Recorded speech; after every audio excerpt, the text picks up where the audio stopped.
Welcome to Midlife Matters. I'm Marie, and each week I'm joined by my friends Julie and Mindy to talk about all the topics keeping women in the middle years up at night. Today we're answering controversial questions. Join us as we share and debate about a wide variety of random things sure to make you think and laugh. Let's get started. Listeners, the inspiration for today's podcast comes from the House Beautiful and Better Homes and Gardens Instagram pages. And I was scrolling through Instagram one day and I saw House Beautiful pose an interesting question to their followers. And that sparked an idea in my head for a podcast episode.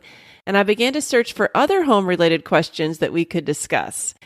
So that's how we got to the things we're going to talk about today. And maybe we might even have a couple debates. I don't know. Julie and Mindy, what do you think about these questions? They're such heavy topics, you know? Oh my goodness. Right? Yes, I think there's, a lot of room for a lot of opinions. Mm-hmm. Oh, very random. And also, I think we can be extremely creative with this.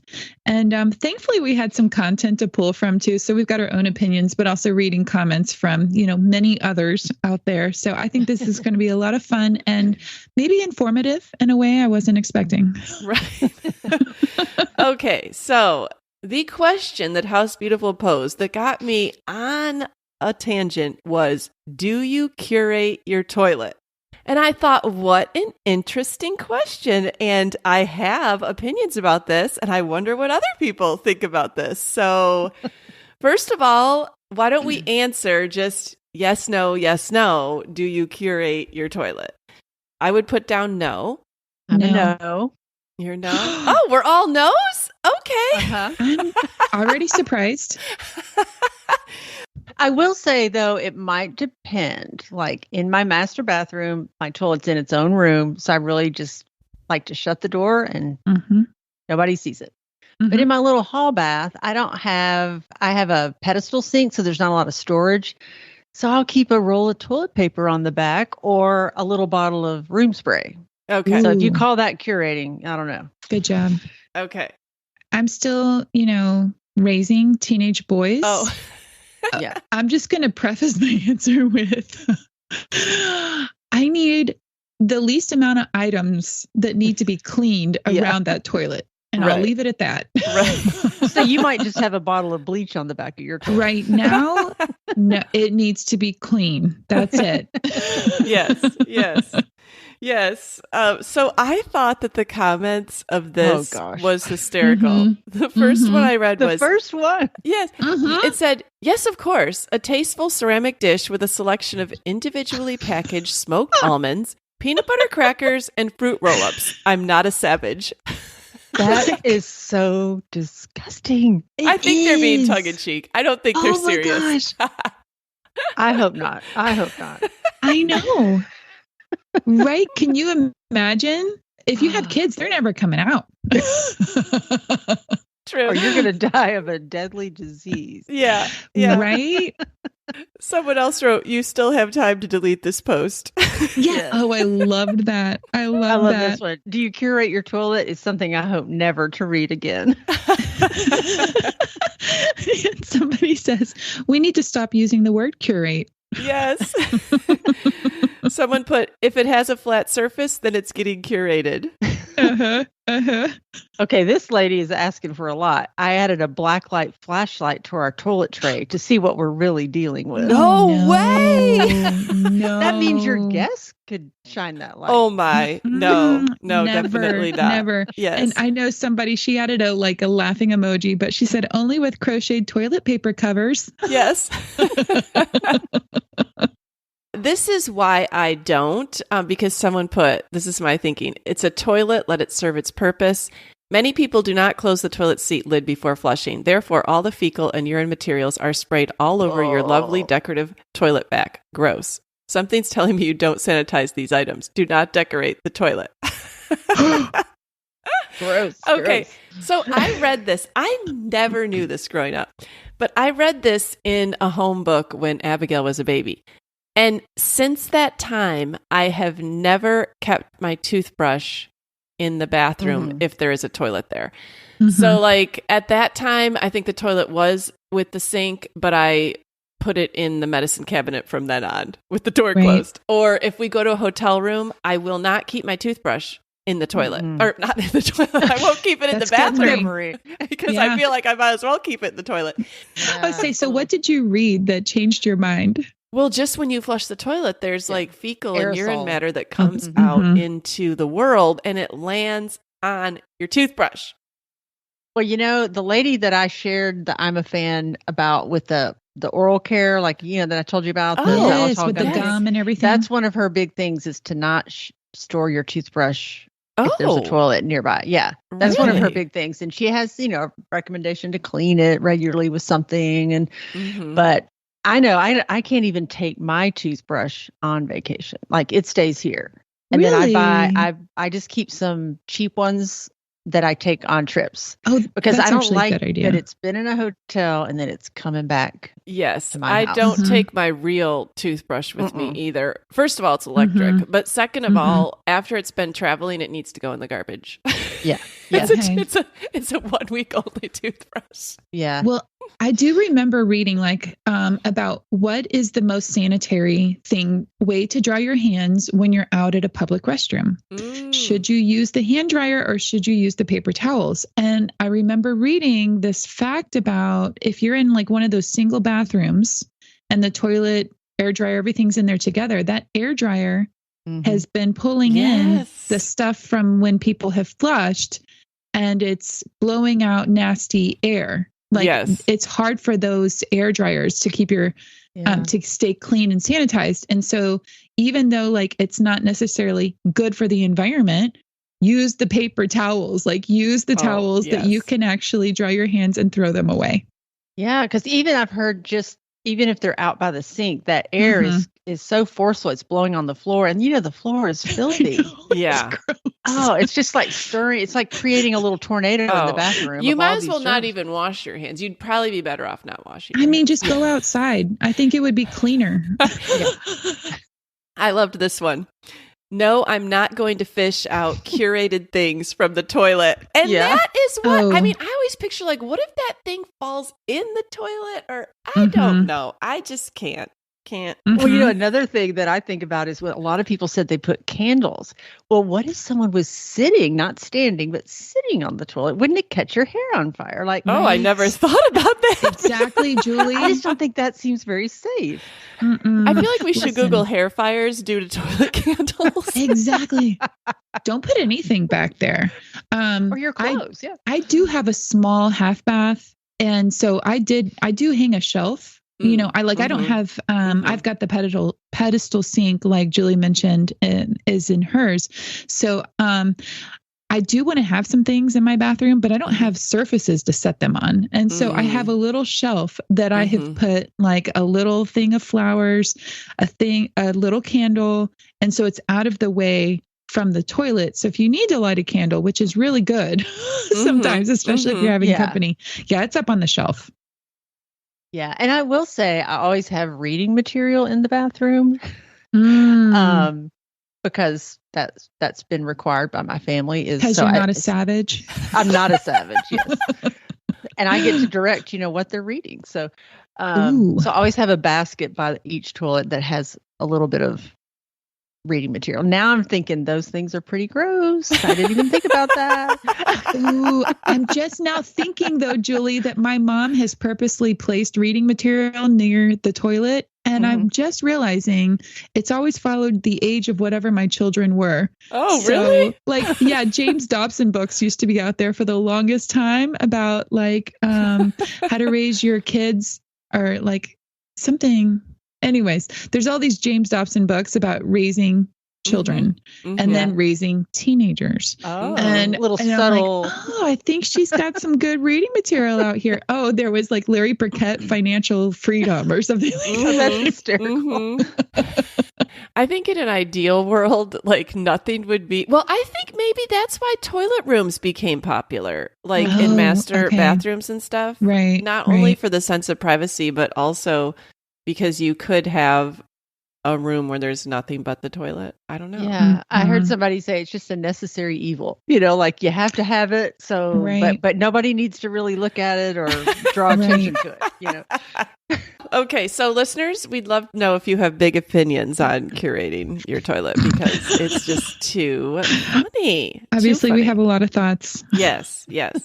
Okay, so let's get on to our other questions. This also is something that people probably have opinions on. If one slice of bread is moldy, do you throw out the whole loaf? All right, I would say no, with maybe a footnote. Julie, what would you say? Yeah, I would say not usually. No. Mindy? No, I wouldn't throw out the whole thing. Okay. After reading some of the comments, I felt like I might throw out the whole loaf. Is that how you guys felt? Yeah, I can't get this picture of these mold channels, roots through the whole loaf, but it just hasn't bloomed yet. And I thought, oh my gosh. I never even knew that.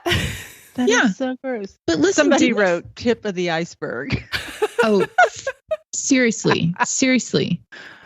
Yeah, I was going to say, I felt like the comments were actually really divided because it went between people that are like, you guys are so wasteful. I can't believe you would throw, the whole loaf away. Like people are starving. And then there's the other people with, talking about the roots and the spores and the whole business of it's already in the whole bag and it's not safe. Yeah. So I'm like, wow, this is a hard, it's hard to find some gray area here. Well, I would say my middle ground is I always throw the next slice and then maybe the next one to give me a good perimeter of safety. Like a good job. Buffer. You want to have some clean margins, Julie. Yes. Yeah. I liked this comment. My mom would cut it off and then toast the bread. She said making it hot and toasty would get rid of the mold. I thought that was hilarious. I bet that girl's super healthy to this day. Okay, here is the one I think, Julie, that tipped me towards maybe throw it out. Mold appears after the spores of mold have nothing more to do than bloom. The bread is fully consumed by spores. I don't know if I can ever eat it again after reading that. I know. I honestly don't think I can either. Yeah. It ruined it for me. And I was fine. I was doing fine. We've obviously eaten moldy bread for years. Right. And I will say this before anybody gets grossed out. I would never serve it to anyone else. So if you're ever worried that you've been to my house, that I have not served you moldy bread, but I'm willing to eat it.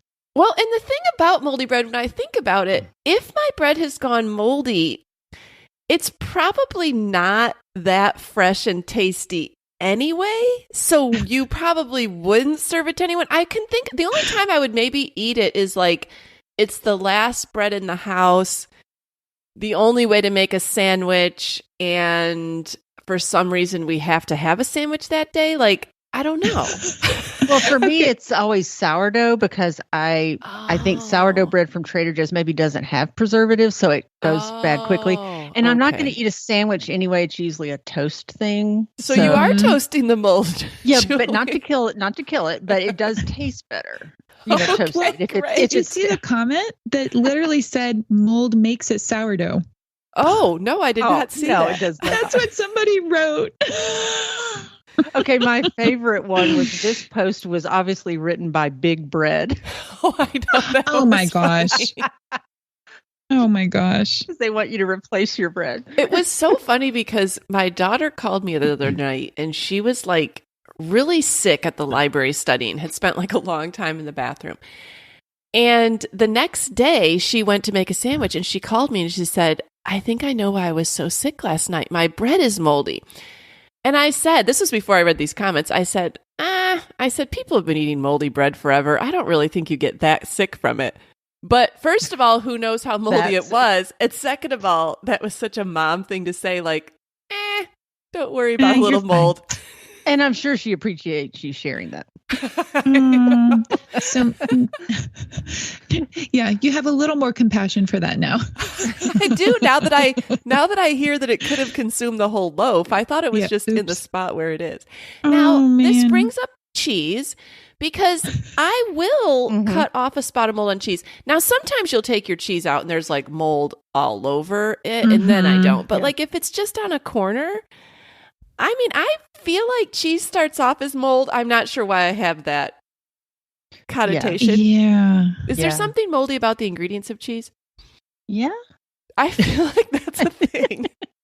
Mindy's saying, no, I've never heard that. It already smells bad. So, And there's certain kinds of cheese. That's what I was thinking. Okay. I was thinking about like the different varieties of cheese that some are already like on mold's doorstep. I mean, like that's how they're supposed to taste. Stinky cheese. I'm like, I'm not into that anyway. But yeah. Well, someone said that they would cut the mold off hard cheese and still eat it, but they wouldn't off soft cheese. So I think I think people have a different attitude about cheese and mold. Right. Mm-hmm. So I don't know. But I'd be interested in what listeners feel about this topic. Well, cheese is more expensive, so I'm definitely going to cut it off if I can and not waste the whole thing. Okay. Right. All right. Well, let's move on to another controversial topic. Do you separate laundry?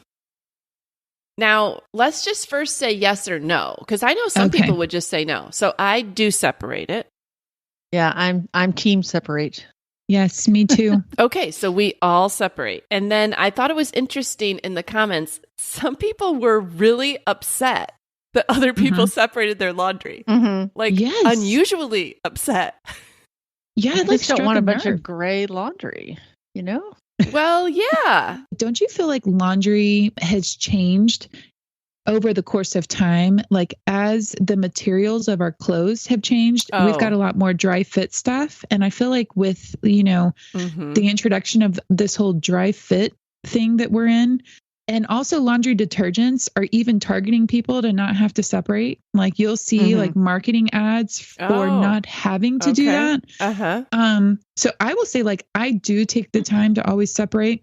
The dry fit stuff doesn't get dingy as fast as like what like a full cotton thing maybe would have. And also sometimes if it happens by accident, I will soak it in OxyClean, wash it on like warm, hot, and then it's fine. It's nice and bright white again. Okay. But my boys never separate, never. And so if I happen to catch something, I will. But no, like they'd rather wear something dingy, I think. Well, my boys, I don't think separate either because I've come home to a load that some of them have done sometimes, and like everything is just mixed up. And I guess if you're washing on cold, it's not as critical, but things aren't going to fade as much. Listen, everything that goes in my washer is getting washed on at least warm or hot. And that's even colors because I know what my boys go through. And even their towels that are, more like beige or khaki color. I'm like, that stuff has to like sit in some hot water. Like I would boil it if I could, because you'd be out there with a cauldron in your backyard. Yes. So nothing's getting washed in my house on cold ever, unless it's like a delicate dress for me. Okay, well, here was an interesting question. Are you a weekly meal prepper, or do you make dinner on the fly? I want to be a weekly meal prepper in my head, but I am not. I'm a weekly meal prepper. Okay. Yeah. I'm not. Okay. So 2 out of 3 people are not on our podcast. On the fly would mean cereal or going out for me. I just can't do it unless I've already planned it. Okay. Yeah. And I don't think that my daughter is a weekly meal prepper because I was on the phone with her the other morning and her 4-year-old asked, "What's for dinner tonight?" And she said, "What are you talking about? It's 9:15. I don't know." And so I could already tell that she has the same attitude that I have. Like, we'll think about dinner at 4:55. That's right. We will survive. But I will say from the comments, I didn't feel quite as bad because some people in the comments said like, I don't meal prep, but I do always have certain staples and like certain things that I buy every week that I can basically combine into fast and easy meals. And I would say that that's more my routine. Yeah, that's some prepping. I mean, Yeah. I usually sit down on the weekend and think, what are we going to have? Who's going to be home what night? Where am I going that night? Like, do I want to make that a leftover night? I take all that into consideration, and then I kind of loosely plan 3 or 4 meals. And then I make my grocery list out according to that, get it, and then I'm set. Okay. Yeah, I kind of do that too, Julie. I always have some different proteins on hand, and I try to rotate those each week when I buy proteins for the week. And then I always just have side items, like I'm always going to have one of those 90-second rice packets to throw in the microwave if I need like a good, if I need a rice, or I'll have a green vegetable on hand. But then I kind of mix and match depending on who's home at what time and things like that. So we typically only end up having like a family dinner twice a week. And that's Wednesday nights and Sunday nights. Like every other night, somebody's working or somebody's out doing something. I did actually have this conversation with my hair lady yesterday. Oh. And we both came to the conclusion that we were like, okay, meal preppers and those meals that they're eating, that's just a bougie word for leftovers. So our generation called it leftovers. This generation calls it meal prepping. Oh. What do you mean? I don't get it. Because people that meal prep, so my son-in-law, Joey, is a meal prepper. Every Sunday, he makes a protein, a green vegetable, and like rice. And he then puts them in 5 separate containers. Oh, yeah. For his lunches to take to work. And he's like clockwork. He's very healthy. And that's the same lunch every day though, then, right? Yes, it is. Okay. Yes, it is.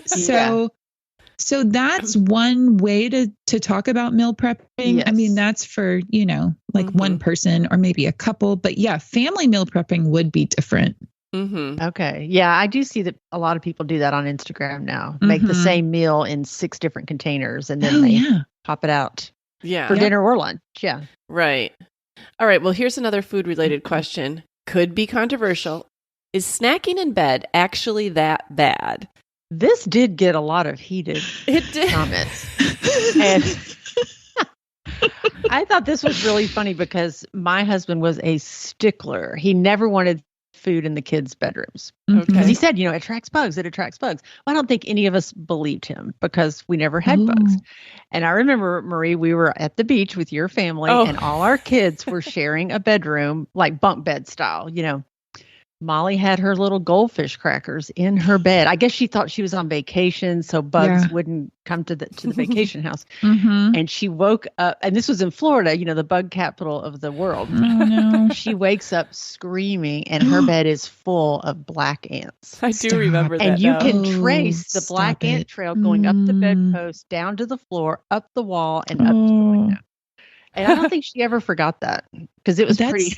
That's dramatic. It was gross.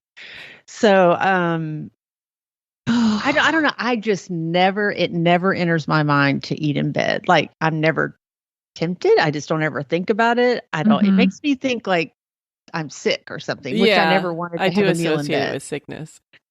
Yeah, right. So that's I don't know. I'm not like fundamentally against snacking in bed. I probably wouldn't want my kids doing it because I do feel like it could definitely cause a rodent or a bug problem because I don't know if they're getting rid of those dishes in time. And Steve and I have been known, like when we first moved into this house, we didn't have a TV upstairs yet, but we did have one in our bedroom. And I kind of found it to be a treat to like take our dinner in there and eat on the bed watching TV. Like it's not like I'm fundamentally opposed to it. I guess I just feel like it's a lot more work because I'm not really set up for eating in there. Like I don't have the right table next to me or maybe enough room, or I feel like it's kind of precarious. Like something's going to spill. I saw where someone wrote, "I'll see you're eating in bed and raise you soup in bed. Worth the risk. In all my years, I can scarcely remember one spill. I don't know if I can do soup in bed. I would for sure spill it." Oh, yeah. Okay. I'm a 100% no way. Okay. And this is actually a really funny conversation that Bryce and I have had. And he's gotten to know me through the years of, our being married for 26 years now, that literally do not make me breakfast in bed. Oh, yeah. Don't do that to me either. No. Please do not torture me that way. I don't know why the movies make it look so fabulous and wonderful. No. I do not enjoy that. And there's a whole Mother's Day episode with the middle of, that scene. Anyways, that's what goes through my mind when I think about that. But also I do have a funny story of somewhat like Molly. I felt like I was on vacation one time and I happened to be snacking on dark chocolate raisinets in bed. Oh. Bryce and I were watching a movie. Okay, so I don't know what happened, but basically I wake up in the morning and they're melted like inside my tank top, on my legs. I'm like, what did I do? It's like I like tossed them up in the air and rolled around in them and like they all melted on me. I had to wash every bit of that stuff on vacation. Oh, so that's a pain. The whole raisinette incident, the one time I let myself go. Yeah. I'm like, that's why I don't do it. That's funny. Mindy, one time we were in Colonial Williamsburg. We were just married. And we got to stay in this really nice, like authentic Williamsburg house, like all the furnishings, everything. And she had little, it was like a bed and breakfast, not an Airbnb, but she had little notes everywhere. Like, please don't wash your face in the white washcloths, use these eye makeup removers. Like I've been in hotels like that. They don't want you taking your makeup off with their white washcloths and stuff. She had little notes everywhere about don't do this, don't do this. Well, she had put 2 chocolate Andes mints on the pillows. Oh. Well, obviously, one of us didn't see ours. No. Yes. And she had white cotton sheets that you would have to iron. Woke up, that was everywhere. It had melted all over her sheets. And I remember we just checked out and didn't say a thing. Oh, she's got a note now. You better believe it. Or nobody else is getting chocolate. She quit the Andes mints. Or she quit the whole breakfast. I would think so. Yeah. Like, I'm done. People don't read my notes. Maybe that's why hotels have moved away from chocolates on your bed. Who knows? Yes. Oh, yeah, they might have cookies in the lobby, but not in your room. Well, I could get behind this comment though. Somebody simply put such a luxury, especially on a cold night. I don't know. I mean, I feel like Steve and I have done this. If it's really cold, we might put the space heater in the bedroom and like bring up snacks or meal, especially if the kids were gone, and like watch TV. Like, I don't know. I would rather, I think, eat dinner in bed than breakfast. I do not want to start my day off eating in bed, but there's something about being cozy at night eating in your bedroom that doesn't really bother me that much, I guess. That's where the fireplace comes in. Oh, I know. I think I'm such a sleep snob. We had that whole episode. We've talked about sleep quite a bit on here. But I'm such a sleep snob that I only go into my room to sleep. And so my bed is made until I'm ready to actually close my eyes and go to sleep. So I don't check my phone in the bed. I tend to not even turn lights on in my bedroom. Everything stays very, very much the same. And so if I'm eating, it's in the kitchen or the living room. When I'm ready to go to bed, that's when I come to my room. Otherwise, I'm hardly in my room. Okay. Yeah. Yeah. Well, and another thing, like this is when John was sick, he started to want to eat in bed a lot, which I knew this is not him because that's just not what he liked. But it just became a comfort and a necessity. But this is where I feel like I kind of have regrets that I didn't want him to do that. I would say, no, let's go to the kitchen. But because when you spill something, and it happened often, guys, it goes through the duvet cover, the duvet itself, the other side, the sheet, the mattress, like you have to wash almost everything on the bed for one spill. That's why I don't like eating in bed. I feel like there's too much at risk. It's going to take me hours to get this right. So that's true. That was hard. All the spills. Yeah. All right, well, let's move on from food and there's a few questions about decorating. So how has having kids changed the way you decorate? And I thought this one was funny because these questions were posed to Drew Barrymore, and she had some funny responses. So anyways, how has having kids changed the way you decorate? I don't know if having kids changed the way I decorated because I had kids so early in my marriage. It wasn't really like I ever... when I first got married, it was all like hand-me-downs. It wasn't really things that I was like picking out. So when I really started buying things, I already had kids, but it did kind of make me buy certain things. Like I've never owned a white couch, or like I would only buy things that you could easily clean, or like the carpets had to be, any floor covering had to stand up to dirt, and like I don't know, I feel like those kinds of things. But what did you guys get from this? I would say it really didn't change decorating too much. I mean, we were married 4 years before kids, and we did start buying things and kind of developing the way what our style was. And I don't know, I've always just put my stuff out and decorated and then tried to teach my kids this is off limits or this is okay. And being careful to put things down at their level, like books in a basket or toys in a basket, like to neaten things up quickly. I could put their toys away. Just as far as fabrics, I told you I have a brown leather couch, and that's for a reason. Mm-hmm. Just right. that they need to be life friendly and mostly pet friendly for us. Mm-hmm. So that's just kind of always been from the beginning, just fabrics that are easy to clean and not going to show things, and Right. But I was going to say one thing that I never did when my kids were little. I never had throw pillows on my couches. That just, I don't know. I don't know why I didn't, but my mom did. And she would always say, I can tell when your kids have been here because when they leave, all the throw pillows are on the floor. It's like they would run in and then just empty the couch. And so, that's funny. So I'm just now putting throw pillows on my couches. Okay. Right. Oh, Yes. I love throw pillows. All right. It's hard for me to remember the time before children. Bryce and I waited 3 years to have children, but also we were in college. And so we went from being college students to then, starting our family. And so honestly, I think that the way that we decorated for them really beautifully fit with how we still feel about our house. And so that's choosing, durable fabrics, big couches. We're tall people. We like clean surfaces still. So, like with littles, you've got little kids around, you can't have like breakable stuff. Well, we don't like knickknacks. We are not like a knickknack family.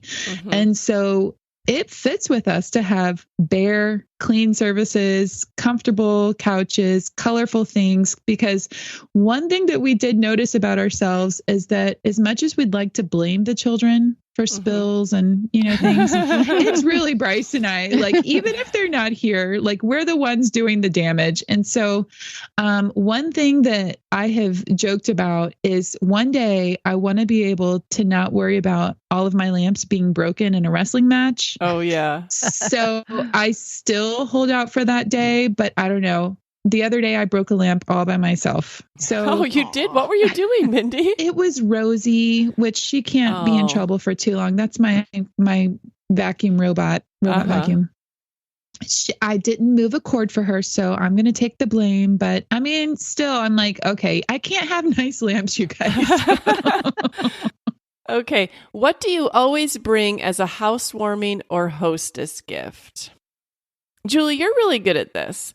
Like you might bring like some hydrangeas or like a little tea towel, or you brought me once this like rice that you warm up. It was scented lavender. I think you warm up in the microwave and you like put it on your back. It's like in a a sleeve that you made, I don't know. I feel like you're good at stuff like that. That's funny because I thought I'm with Drew Barrymore on this. I stink at this because I don't know. I think when I get a gift, I'm always amazed at how thoughtful it is and how it's just perfect. And I think I'm going to remember this. And then when it's time to give one, I just can't think of anything. But so yeah, thanks for reminding me. Yes, you are good. You do a good job. Yeah, great job, Julie. I think for me, I like fresh flowers or a plant or. Something cut from my yard. That's my favorite thing to bring, but you can't always do that. Right. Yeah. I usually never think of it until I'm like pulling up in the person's driveway, which it's too late to bring something at that point. Or you see somebody else with something. Well, that's true too. Yes, that happens to be me. Typically, I do try to bring some sort of food, if we're having a meal at their house. But maybe if they've just moved in, or I'm going over there, because they had a baby, or it's a new marriage, or like if there's something new house, then you think of it. But if you're just going to get together with friends, I don't think of it. Right. I don't do that. So when people do that, I'm genuinely surprised and like overjoyed. I'm like, oh, that's such a great idea. I should do that. And then I don't. I know. Well, I did think of what I want to be my new go-to gift, because I'm always trying to think of something I could just have on hand. Yes. And Marie, this was actually something that you gave me. I think it was for my birthday though. Oh. But you gave me some taper candles from Trader Joe's. Oh, yeah. And I thought, because I have given scented candles before, but see, not everybody likes scented candles. Not everybody, but a taper candle is something almost everybody uses, even if it's just for your electricity going out. But, candlesticks. And so I've just started, wrapping like 2 or 3 tapers up in a ribbon and putting them in a bag. That's such a great And that's just idea. something that, I just think those are so practical. And that's what I like to get, is something kind of useful. So, all right. For those of us out there who aren't sure what you mean by that, can you explain what a taper candle is? Oh, just a candle that goes in a candlestick. It's like a long, skinny one. The long, skinny. Okay. Yeah. Okay. Thank you. I've never heard it called that. Okay. A candle. I just wanted to differentiate, not one in a glass jar that's scented, Yes. Okay. Thank you.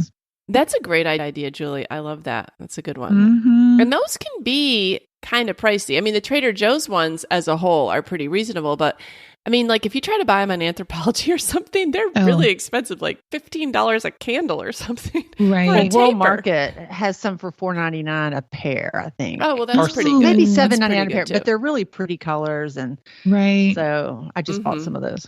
I know when I find those at TJ Maxx, that's when I get them. Oh, so they're not always in stock, but I do look for them there. All right. Well, what home improvement projects have you been wanting to tackle? And I think this was interesting because maybe it's more like an aspirational one. Like Drew Barrymore said that she would love to tile her entire dining room. Now, I had a hard time thinking of what that would look like, but that's certainly an aspirational project. Yeah, I could not picture that. I'd have to see what she was thinking about. Didn't she say it was kind of like a restaurant? She got the idea from a restaurant? Yes. Yeah. I knew right away that wasn't my style. I feel like that would be very loud, but yeah, I think of echoing. Yeah. I'd feel like I was eating in my toilet room. Ooh. Yeah, and you can't have food in there. We've already talked about that. No, those two don't mix. Yeah.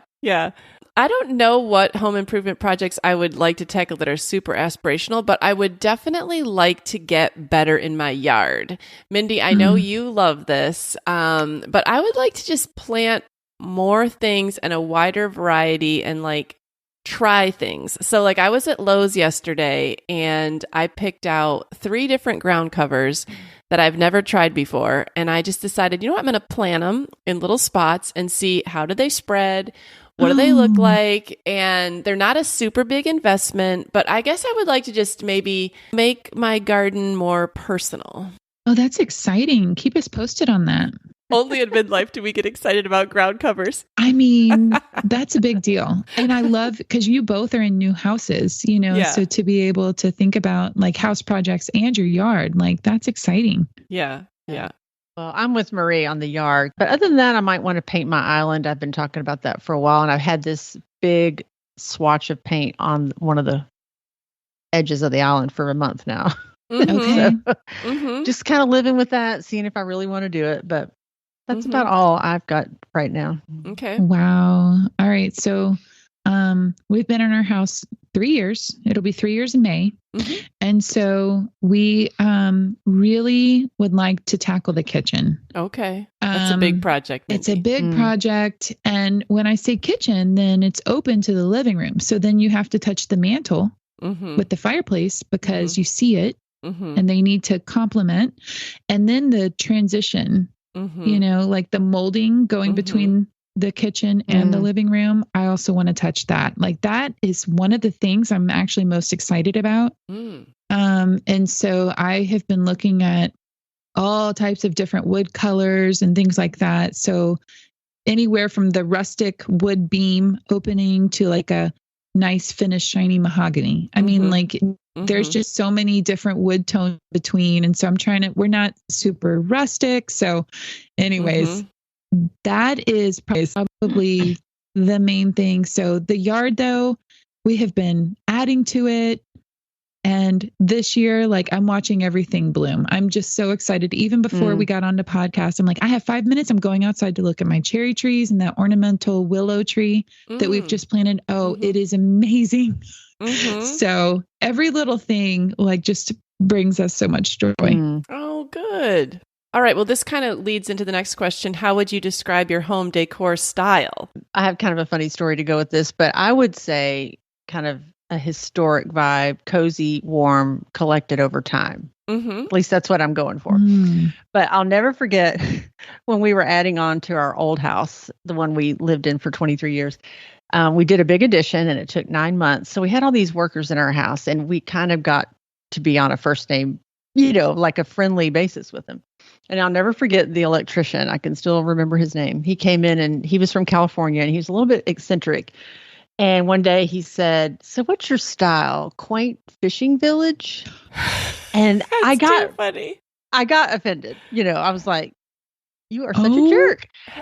But he was just kind of an ignorant in the world of decorating. Like he just couldn't find the right words, And I thought, we love historic New England colonial and we have a lot of nautical antiques in our house. So I was like, yes, that's it. It is a good description. It's not your traditional way someone would describe it, but you can see what he's going for. I know, but quaint fishing village. That's too funny. I feel like this is also one of those things where everybody wants to be super original, so they don't want to just say there's something normal. So like in the comments, someone's like, "I'm moody, modern, boho farmhouse." Okay, that's like 4 different styles. What does that even mean? Because they've so personalized it. Right. Right. Oh my gosh. I know I had fun coming up with, I had so many adjectives too. That sounds like something I would put.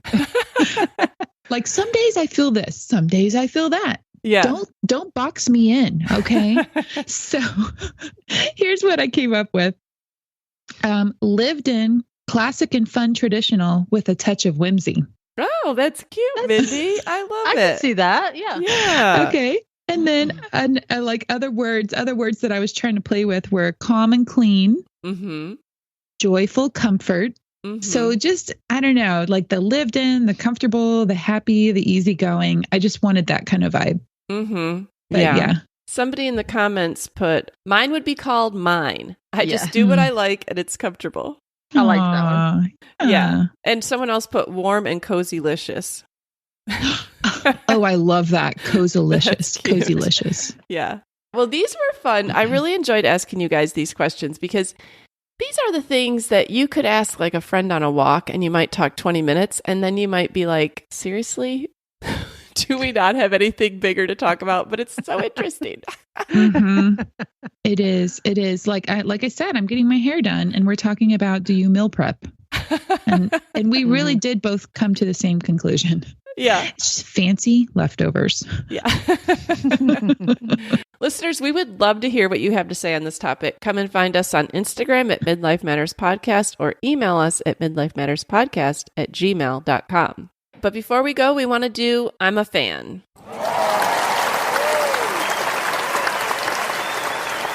Mindy, what are you a fan of this week? I'm a fan of the Hearth and Hand with Magnolia candles at Target. Okay. I really like them because they're all pretty light, fresh scents, and they're not overwhelming. And you can find any type of size or kind of style. So they're each in a cute little jar, or it's a 3-wick candle and it's in a cute little pot. But basically they're all pretty classy. They're all pretty neutral, but you can kind of find like different price points. But I've been really happy with the different scents that they have available. So that's kind of one of my go-to places now. If I want like a good smelling candle for my home, that's not going to bother my allergies or sinuses. Are they soy? I should look into that. I'm not sure, Julie, but I do know that they don't really bother me. And the scent is not overwhelming. Like it's, no matter what the flavor is or whatever, it just doesn't attack your face, So, okay. Yeah. Here's one of them. Soy and paraffin wax. Okay. That's good. I mean, typically anything in their line is pretty reliably good. Right. Yeah. Julie, what are you a fan of this week? Well, I'm a fan of a movie that Marie actually talked about. I guess, would it be the last episode? It was in our spring episode. Okay, spring episode. I think she was talking about movies coming out this spring she wanted to see. And we actually, I think, got tickets and went that night. Yeah. To this movie was called One Life. And I really recommend seeing it. It was really moving. It's the story of a young man in London who rescues predominantly Jewish children from Czechoslovakia when the threat of the Nazi invasion was looming. And it's Anthony Hopkins plays the older man, and it's kind of set like a flashback where he remembers, and it was just really moving. And he even kind of dealt with some guilt in his memories that he couldn't have saved more. People were just amazed that I think he saved 650 children. Mm-hmm. And then from those children, 6,000 people today are alive because he saved those children. Mm-hmm. And because most of the children that ended up going to the camps didn't return, they died. Right. So he's kind of been called a British Schindler. Mm-hmm. But it was a story that I had not heard before. So it was really, really good. Mm-hmm. Wow. And even though it deals with a sad topic, I would say mostly it was very uplifting and it was heartwarming. Yeah. My I'm a fan is kind of piggybacking off yours, Julie. I'm a fan of going to the movies, I guess, this spring. So we went to the movies that night, and then last night we went to see another spring movie that was on the list, Cabrini. And while both of us kind of felt like that movie was kind of a downer, I mean, it was okay in the end, but it just was like one bad thing after another. Mm-hmm. It still was fun to go to the movies. And it was fun that we have like other movies on our list that we want to see. And so we go to the AMC theaters, which is a nationwide chain, I think. And so on Tuesdays, the movie, I'm a member of their like Stubs program. I think it's like $15 a year. We're only paying $7.50 a ticket. There's no fees. They waive the fees with that Stubs program. Or if you buy 4 or more, you don't even have to be a member of the Stubs program. They'll waive the fees. So like you can take a group of 4 to the movies on Tuesdays really reasonably. I mean, I think that that's a great time to go. It doesn't even have to be during the day. It can be in the evening. So check out your local theaters. They may have a day like that. And, nice. It's kind of different. Like you think in this day and age of like, we can watch whatever we want in our homes, and we can. But there's something different about like driving to the movie with your friend and talking and going and sitting at the movie and talking about the movie on the way home. And like, it's a night out. And sometimes in midlife, it might take a little extra effort. Like we're like, but you don't even hardly have to get dressed. I mean, I literally wear my joggers. We bring our blankets. We bring our own snacks. Like we're not getting dressed up for this movie, but it's fun. It's so good. Yeah. And we kind of just accidentally went last Tuesday night, and then we realized, wow, this is, it was pretty crowded because of the price of the ticket. Yeah. And so it's kind of fun to think, are we going to go next Tuesday night? Like, hey, if there's a good movie, we might as well go, That is so fun, y'all. Yeah. Yes, I love it. So I'm encouraging people, if there's any movies that you want to see, go ahead and do it. It really is fun. So many theaters have reclining seats now. I mean, they're very comfortable. I mean, you're just as comfortable as you would be on your couch. Right. Mm-hmm. Or your bed. Or your bed. And you can snack and not worry about any rodents because it's the theater's problem. That's right. If I spill chocolate Raisinets, I'm not sleeping in it. It's okay. They can clean it. No. Yes. Okay. Well, Julie, Mindy, I love this discussion with you and look forward to all the trivial topics that we talk about because they're always fun. Super fun. Loved it, guys. Loved it. Okay. We'll talk to you next week. Sounds great. All right, bye. We're so happy you joined us today. You can find the show notes for this episode at midlifematterspodcast.com. Also, please tell a friend about the show and help them hit the free subscribe button on their favorite podcast app. Be sure to follow us on Instagram at Midlife Matters Podcast. That's where we post pictures and stories about all the things we talk about in each episode. Thanks for listening, and we'll see you next week.